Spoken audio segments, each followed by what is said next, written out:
We have a surprise transport of 22 dogs from Florida this morning. We got the call at 8 o'clock that they needed rescue.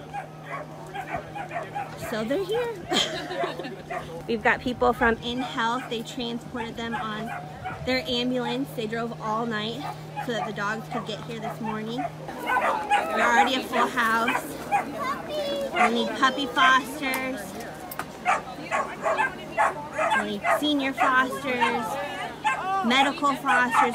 We know we have a dog with a broken leg that's arriving today. Okay.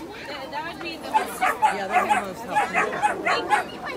Their volunteers are going to take care of it.